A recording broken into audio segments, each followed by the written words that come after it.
I'm Alice, and I live for adventure. On the road less travelled is where I want to be. Some of the most remote places left on Earth are only accessible by sea, so I need to learn how to sail. And I need a boat. Like the explorers of the past, I'll leave my home and journey across the water. See you later, New Zealand! And out there, in all that blue, as captain of my own ship, I'll be tested like never before. My course is set for the far-flung islands of the South Pacific, to discover the isolated people, raw beauty, and the secrets of those forgotten shores. Let the voyage begin.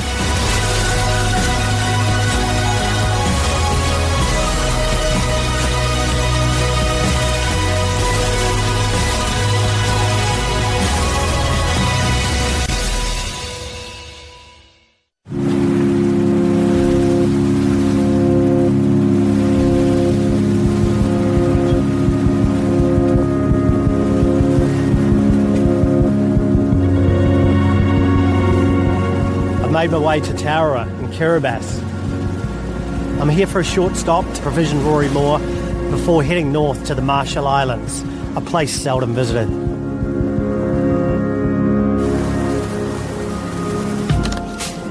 I'm just going to keep all the fuel cans I can topped up to the very last drop, just in case.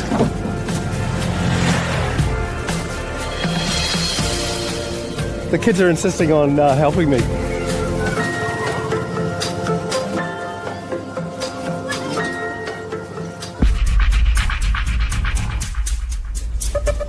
These places might seem like paradise, but that hasn't always been the case. On the 20th of November 1943 was one of the bloodiest battles of the Pacific Theatre in World War II, the Battle of Tauranga. This island was transformed into a heavily fortified Japanese stronghold. It was so well armed that Admiral Shibasaki supposedly boasted to his troops that it would take 1 million Americans 100 years to take Tauranga. The US didn't have 1 million men, but they did have the largest American fleet yet assembled.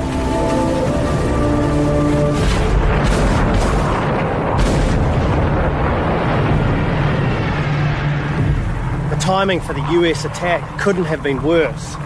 On that particular day was a very low tide, and the US Marines had many of their vehicles stuck out here on the reef.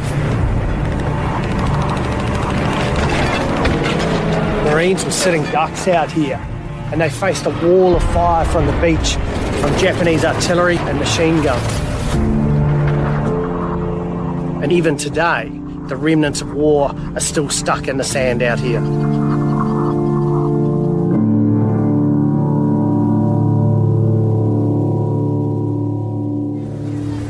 The horrors of World War II found their way out here. White sandy beaches and palm trees. There's war relics all around here, and the village has kind of grown around them. So there's a bunker behind me, there's actually a house that's actually built right up against it.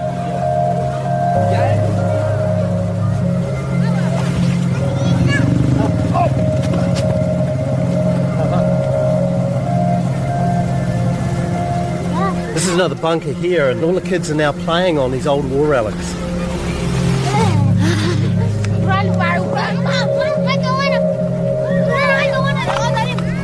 Wow! This boy just came up to me with a little tin of bullets. These are bullets from World War II. Did you find them on the beach? Yes. Yes? Yes. It's hard to believe standing here as the sun's setting, the horrors that went on here.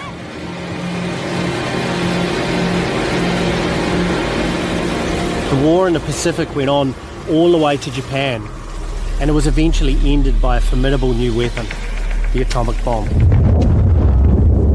126,000 died. The bombs, nicknamed Little Boy and Fat Man, were dropped on the Japanese cities of Hiroshima and Nagasaki, killing upwards of 250,000 people.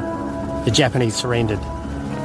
We were now entering the atomic age, where weapons were capable of destroying whole cities in a single blast. And this still experimental technology sent world powers into a frenzy to master it at all costs. Nations like French Polynesia, Kiribati, and the Marshall Islands became testing sites of Western powers. It was all in order to make the most powerful weapons in the world. A dress rehearsal of a possible future. And out here, in the middle of the Pacific, hidden away from the rest of the world, it was absolute madness.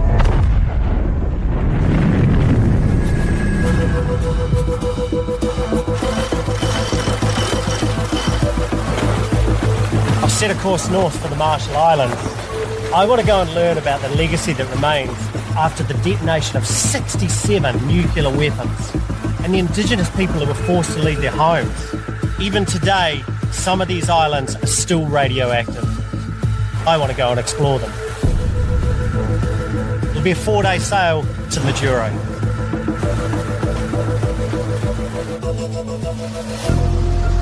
In 1946, 167 Bikini Islanders were asked to temporarily move from their homes for a project they were told would benefit mankind.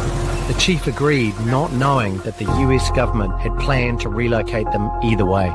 The Bikinians were moved to the Rongerik Atoll, but this string of islands did not have enough natural resources to sustain them. They were then relocated to Kwajalein Atoll before finally being settled on the island of Kili, around 400 nautical miles from Bikini, their home. Today, the Bikinians are spread all over the Marshall Islands, and after 70 years, are still unable to go back to their home. I'm on my way to Bikini Atoll Town Hall, and I'm hoping to meet with the Mayor of Bikini. The only thing is, the Mayor of Bikini and the Town Hall is based here in Majuro, Around 430 nautical miles from Bikini. Is it strange to be Mayor of an island you are not living on, and you can't even live on? I would say it's strange, but I'm used to it. We're all scattered all over the world. What do you think the chances are that you'll get to go back in your lifetime? We don't lose hope. In our culture, person without a land is nothing. The United States government now wants to attempt to turn this great destructive force into something good for mankind. Oh, we will make sure you will come back to your homeland after that. And we will make sure we take care of you for the rest of your life. It's been 70 years. Right now, there is no future for us. Yes, we've had compensation from the U.S. government, but it's not enough. Clean our land or give us a better plan. At least hear us.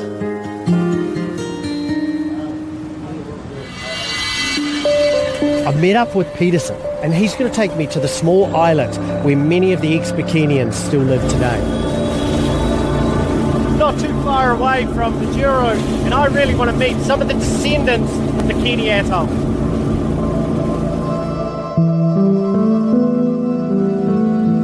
For the past 70 years, these Bikinian people have been bounced around from island to island, and some of them have found their way to the islet of Egypt here. And you've got all of these people living on this tiny little island where there's very few natural resources, whereas on the atoll of Bikini, there would have been plenty of natural resources to live on. This is the main road. This is it. Do people struggle to survive here just purely to get enough food? Small island, man. Look around. There's nothing here. You can't farm here.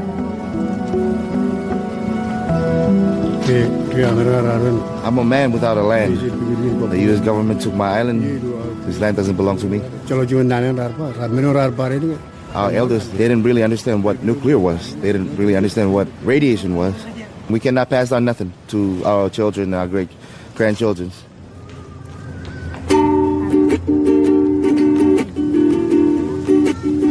Walking around the islet of Egypt, I see all of these children here, all of which are descendants from Bikini.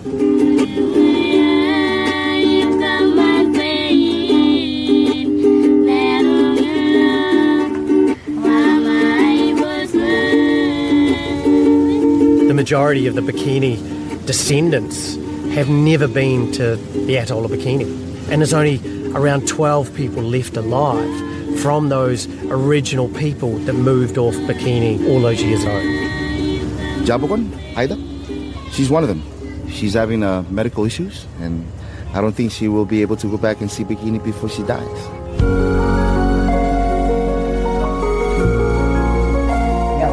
How are you?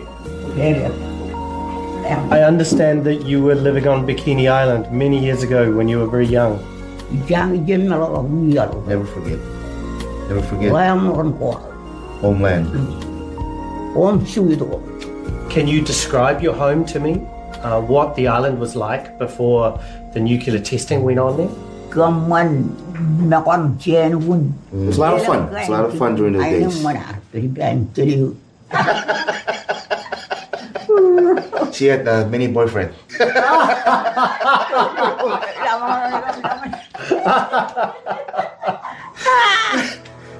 When they were testing the nuclear weapons, did you witness any of that? They could see different colors in the sky. They could hear booming. They were scared. After the testing, a lot of the Marshallese people have healthy shoes. We were once very healthy people. I don't think we will be able to go back to Bikini. Not me, not my grandchildren, not my family. I wish to go back to Bikini and die at Bikini Atoll. And I want to go there and I want to die there. I want to bury there. It's the only wish I have. So still after all of these years, you feel like Bikini is still your home? Jaber malay di jaber eleman yon binyan bida enaling yo'ayma elan kui Eberemela agıyıgıda migirelel O diwan bagadıca Amanallah vipah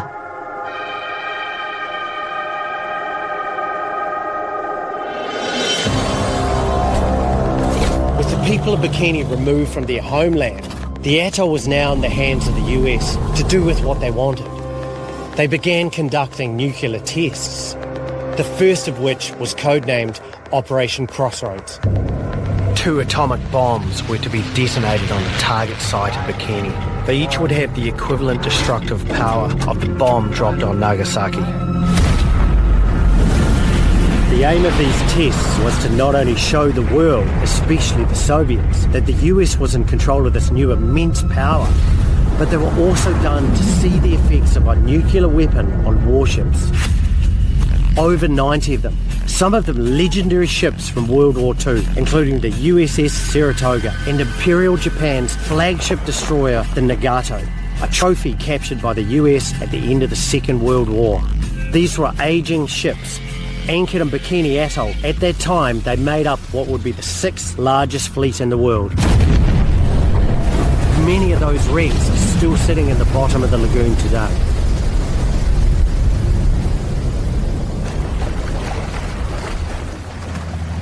Edward, welcome aboard. Thank you. Come on up. I've teamed up with Edward, who's a Bikinian, and he's also a dive master and an ultimate expert on the wrecks of Bikini. We're going to sail back to his homeland and we're going to explore some of the darker history of these islands.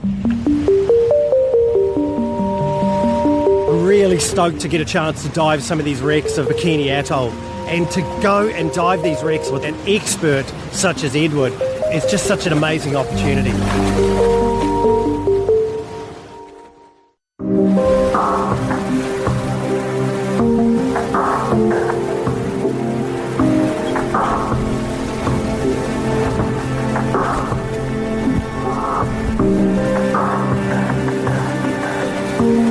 The closer we get to Bikini, I can see Ed getting more and more excited. Even though he didn't grow up here, to him, in his heart, this is still his home.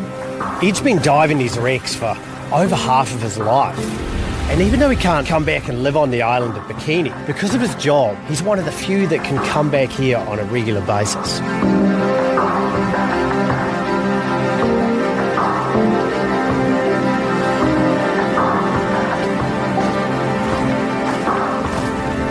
Almost seems like a ghost town walking through here.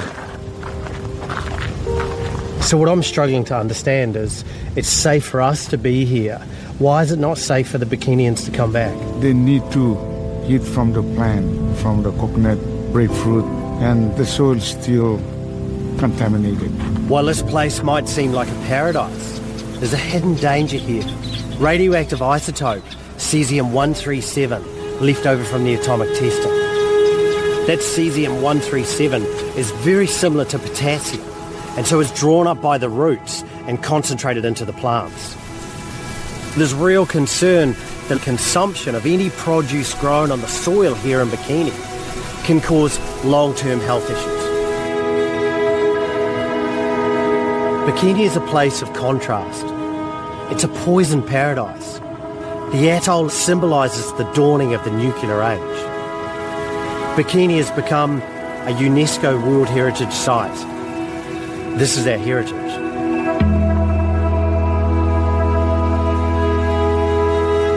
It means a lot for Ed to come back to Bikini. And he's brought me here to the cemetery where many of his relations are buried. He showed me the grave of his great-grandfather and many more of his relatives, which go back for many generations. Ed's grandfather was one of the original 167 Bikinians that had to leave the island due to the nuclear testing. And when his grandfather was close to dying, Ed made him a promise. When he was still alive, he told me, if I die, take me to Bikini, it's my homeland, I make a promise. And after that, we trying to bring here, and it's kind of difficult because is it off limit or something to bring people, we can take people, so we never come here and rest. So we bury in nature. It's not this land. Feel bad. So the Bikinians are not able to come back here when they're living because it's radioactive.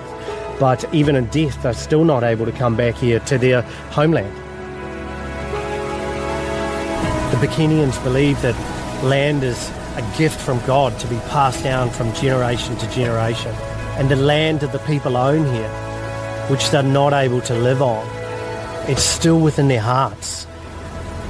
Here, the land that you're born on it's a part of you, forever.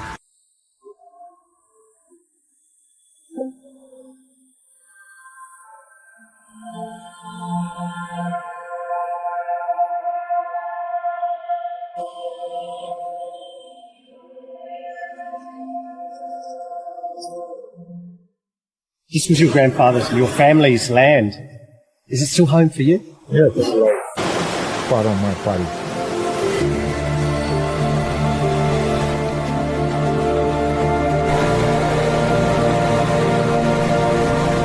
Ed first came back to his homeland of Bikini over 25 years ago, and he came back to conduct tests on the wrecks to see if they'd be safe from radiation. These wrecks are just out there in the lagoon, and Ed's going to take me there.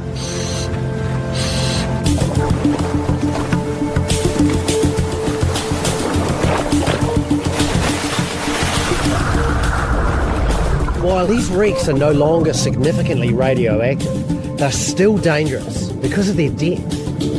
In diving, you're always limited by the relationship between depth and time. If I surface too quickly, I'll get decompression sickness. Bubbles will fizz up in my body. And at worst, that can cause paralysis or it can kill me. So we have to be really careful. This is not a leisurely swim in Bikini. This is a mission.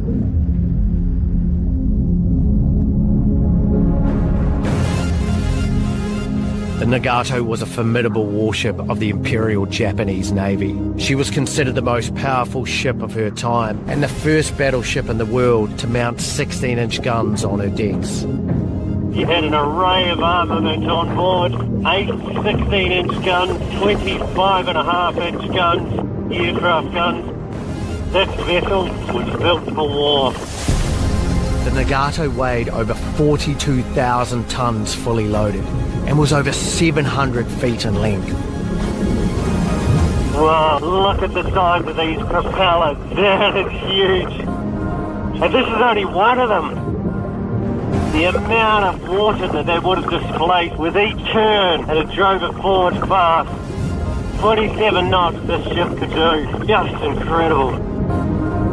The Nagato is known to be top heavy, and part of it was because of the size of the bridge, but also because she had a huge layer of armour plating all the way around her. And then of course when she sunk beneath the surface, she tipped upside down and crashed into the sea floor. Coming through the bows of the ship, and I can imagine the men that once lived and worked on board. Down here, I feel transported back in time to a time of madness, really. Second World War, dawn of the nuclear age. It's all here at the bottom of Bikini.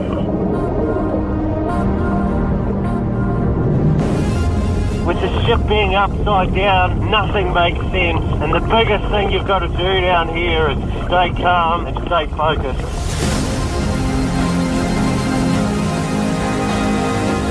The Nagato was the flagship of Admiral Yamamoto during the attack on Pearl Harbor.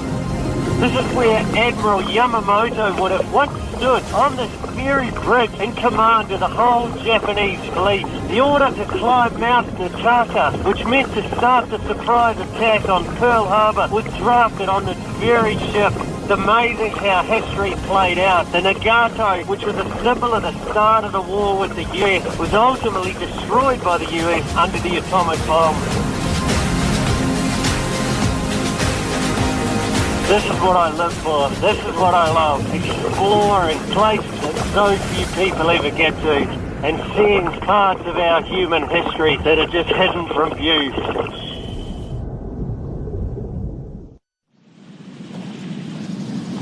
I've gone off on my own today to explore the rest of the atoll. On many of these islands around the outskirts of the atoll, there's still infrastructure left over from the tests. On this island just in front of me, there's a huge bunker that's still there. So I want to go explore it.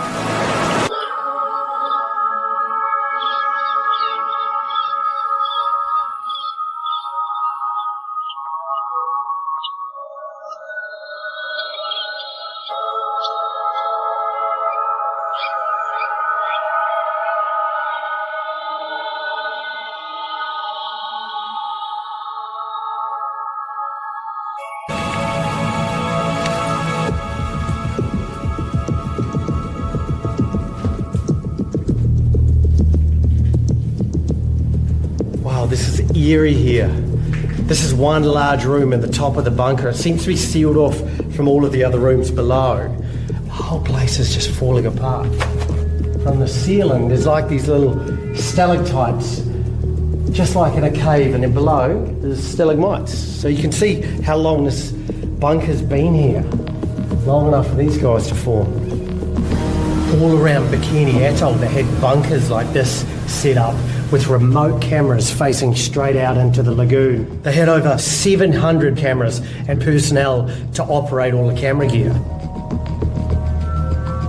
The idea was to capture this from as many different angles as possible. And those images were then broadcast all around the world. This wasn't just a test, this was a show to the whole world. A fresh warning to the world of the terrible destruction inherent in the horrible new weapon.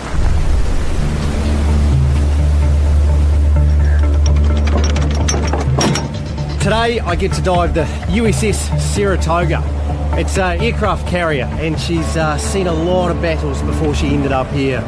A hero ship in her own right, and her last mission was here in Bikini Atoll. I've got Ed, he's going to be guiding me through the wreck. He knows it like the back of his hand. Sarah's like an old girlfriend for you.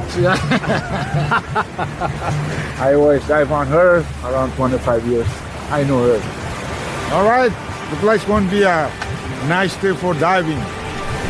So we go to Sarah. Yeah. I'm ready.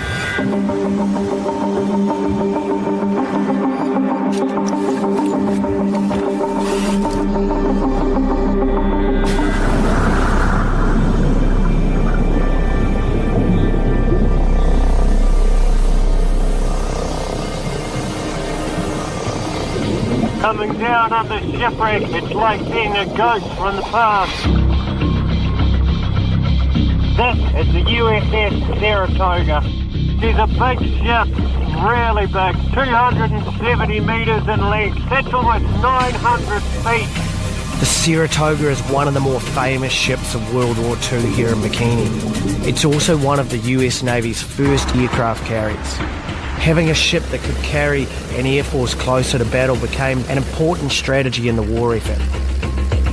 Most of the wood is gone now, but what you can see is the metal rivets that used to hold that timber deck down. The Saratoga was in many famous battles of World War II, Guadalcanal and Iwo Jima, to name but a few. As part of the first nuclear experiments, there were animals left on board in cages. Sheep, goats, rats and mice, to see what would happen to them after the nuclear explosion. It just adds to the heavy feeling that I have swimming along the flight decks, knowing all of this took place right here. This is one of the anti-aircraft guns that were mounted on the deck. These guns are now quiet, but you can imagine the days that they weren't. Kamikaze pilots were hell-bent on crashing their aircraft into the flight deck. It just would have been chaos.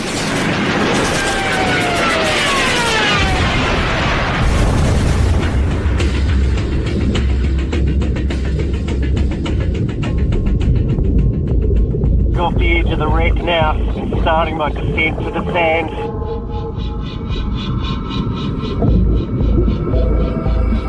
It's pretty deep. It'll be 165 feet to the bottom. I'm looking for something that I know is out here in the darkness.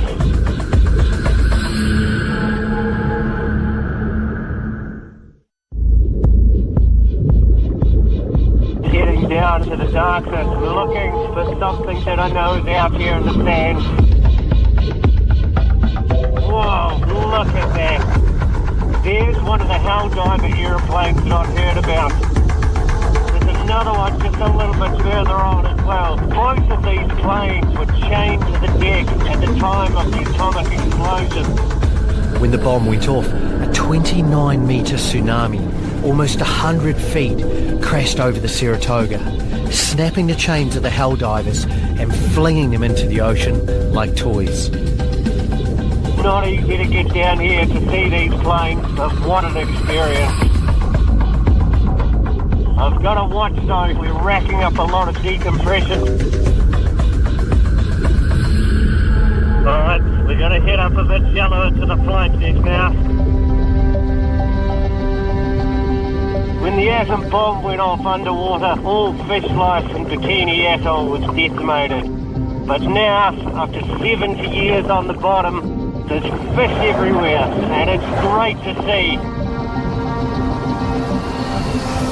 All sorts of hazards, cables, jagged bits of steel. You've got to be very careful you don't get hung up in anything. This is the bridge here. This is where the vessel would have been steered from. You can see the compass here, and the gauge is up near the ceiling. Alright, that's all the time that we can spend down here. The Saratoga is closing in on 100 years old now. She's quickly deteriorating, and in another 100 years there won't be much left. I feel so lucky to get the chance to see her while I can.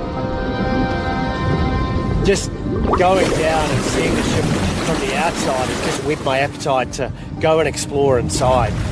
What's some of the hazards that we might encounter when we're inside the wreck? Some of the metal, the hanging, and we know we're going one way in and we're going one way out. We are the line, so if something happens, follow the line out. This is going to be a mission.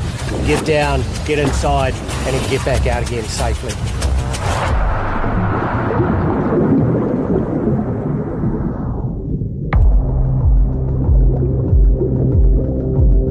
Ed's taking me down the bomb elevator. This elevator would have been used to bring bombs up onto the flight deck to be loaded into the plane. Apparently, we can access deep inside the shipwreck from here. We're coming into one of the many galleys on the ship. You can still see the plates and cups here that the men used. And these galleys had to cook for all of them. She weighed in around 47,000 tons fully loaded. She could carry around 80 to 90 planes and had a crew of around 3,400. We're just dropping down the main elevator shaft now into the ship. For the number of times Ed and other divers have been down here, have laid lines deep inside the shipwreck so we can always find our way out. This ship really is starting to fall apart. Another 70 years from now, there wouldn't be much left to explore.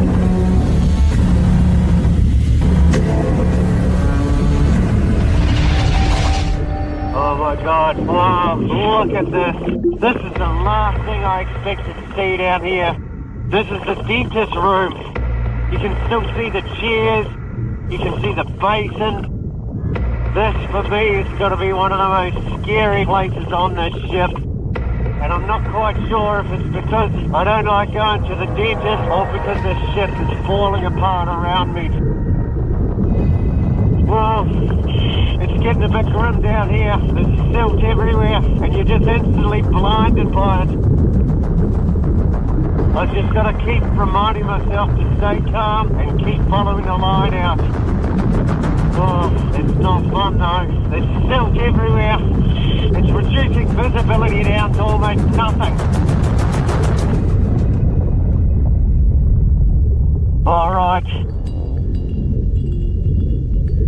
This is going to take me back up onto the next level. It's definitely clearer up here. Feels good to be back up here.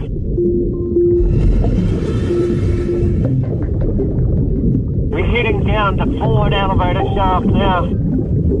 There's a lot of hidden dangers down here. There's sections of the wreck that have collapsed in on themselves. The nuclear tests were to see what effect an atomic blast would have on a fully laden vessel. As part of the nuclear tests, she was laden with live ordnance, from munitions to torpedoes, bombs, and depth charges. This was part of the greater test of this new weaponry that would come to change the world forever. I've got to admit, it makes me a little bit nervous swimming around in this room, knowing there's a whole bunch of live bombs here. Ed, what are you doing, man? Oh, Ed tells me every time he comes down to the wreck, he likes to just touch it with his bare hand. That's why he only wears one glove. But I didn't realise he was going to touch one of the bombs. This ship is just mesmerising. Every which way you turn, there's just something incredible to see.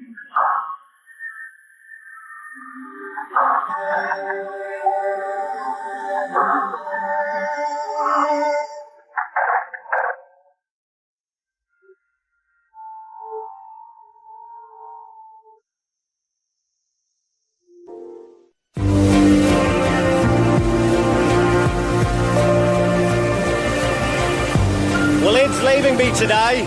He's heading back to Majuro. In 1946, there was 167 residents on Bikini, and now there's only 7. You're looking at all of them on board this boat right now. They're the caretakers of Bikini, part of a rotating team that monitors the radiation levels here on the atoll. They've all come on the boat as well to say goodbye to Ed, but also to pick up any supplies that might be flowing in. Here we are in New Island, aka Bikini International Airport. All right, Ed. Take care. Take care, man. Thanks for everything.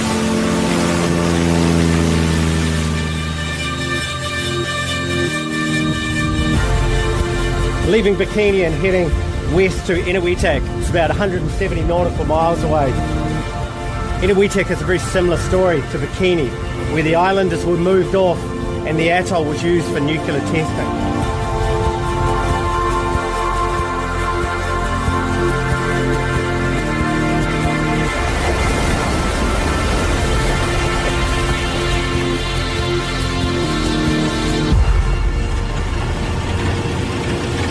I've hitched a ride with the local police officer. It's a good excuse to look around the island.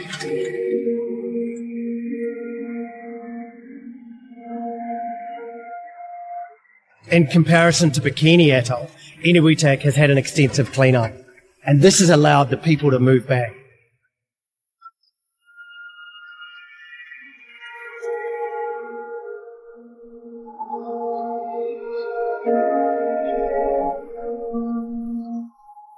While the people of Inuitak have been able to move back, there's only 3 of the islands that can be inhabited, out of 40 in the atoll.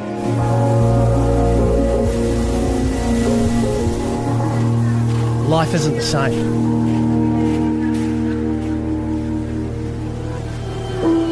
This is Enoch, and Enoch was one of the original islanders that lived here before everyone was relocated before the nuclear testing. And he was just 10 years old.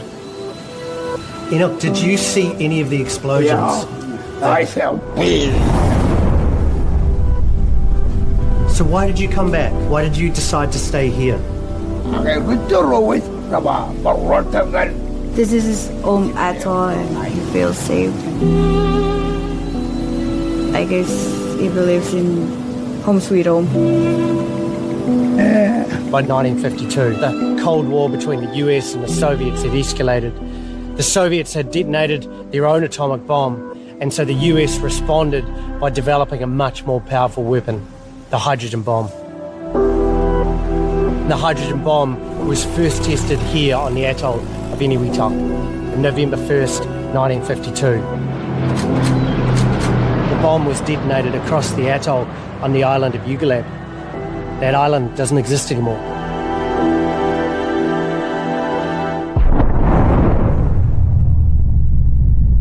The yield of the bomb was estimated at 10.4 megatons, more than 750 times the power of the bomb dropped on Hiroshima.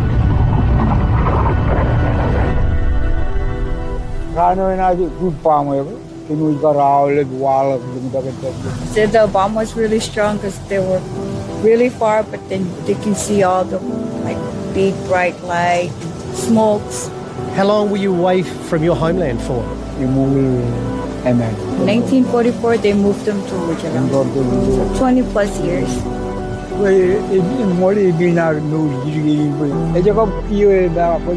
When they first moved back here, there was no plant, so they have to regrow everything.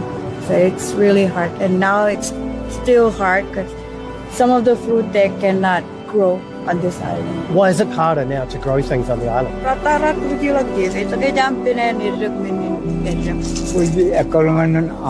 During the cleanup, they took the original soil, and now here is really kind of dry, and it cannot grow. So they took all of the soil, the topsoil off that was contaminated. Whereabouts did they put it? And the one in Brunei, when they clean up this place. I would like to go and see that. Is it possible to go over to the island of Ruda? You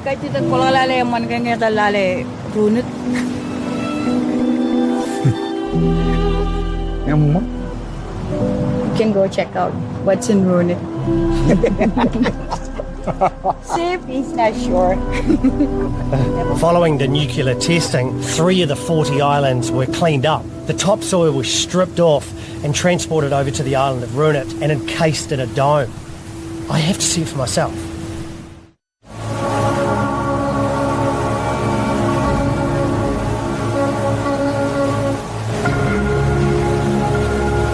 Some locals have met up and agreed to take me to Runit Island. They're not going to set foot on the island. They're going to anchor out off the coast and let me explore by myself. Runit is radioactive, but I know that I'll be safe so long as I just stay for a short time.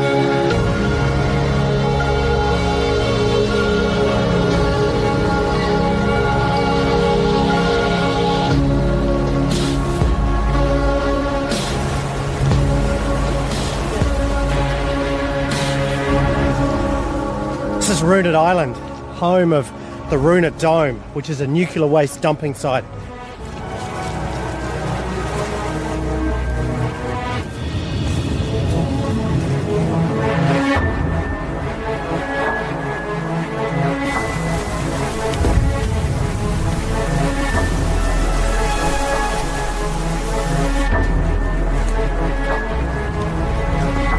This concrete is 18 inches thick, and it's sealing off some of the most hazardous material known to mankind.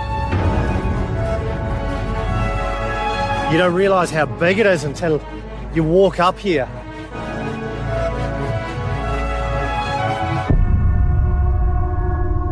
What's inside this dome is a lot of nuclear waste. It's the topsoil off the islands that they claimed. There were chunks of plutonium, and any of these that were found were gathered up and put inside this tomb as well. Cesium-137 has a half-life of about 30 years, which means every 30 years it gets 50% weaker. But plutonium-239 has a half-life of 24,000 years. So this place is going to be radioactive for thousands and thousands of years to come.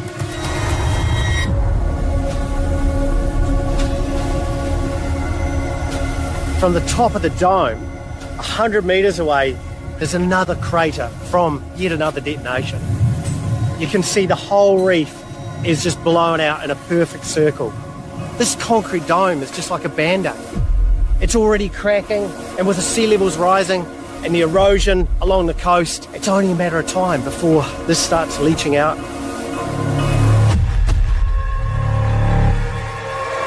When these bombs were detonated, the radioactive fallout didn't neatly land on just the islands. They landed everywhere, in the open ocean out here, and a lot inside the lagoon. There's no way to clean it up.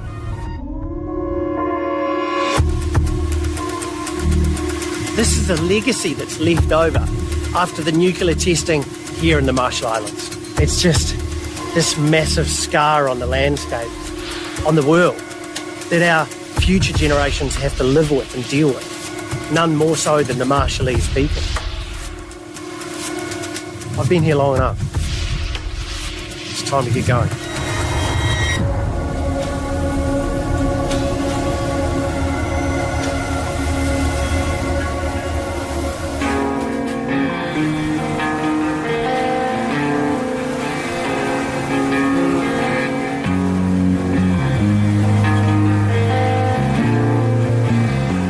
Bikini Atoll has drawn me back.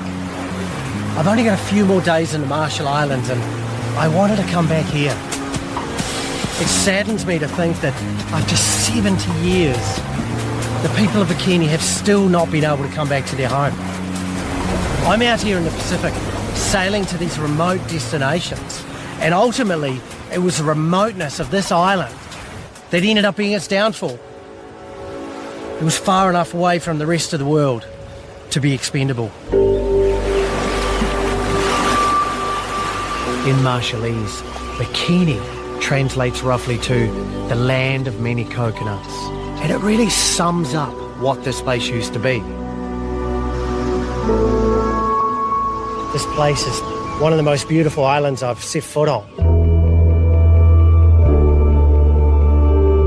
It's hard to believe that once this was a radioactive wasteland. I look around at this beautiful atoll deep in the Pacific, and the question haunts me. What will become of Bikini? Only the future will tell.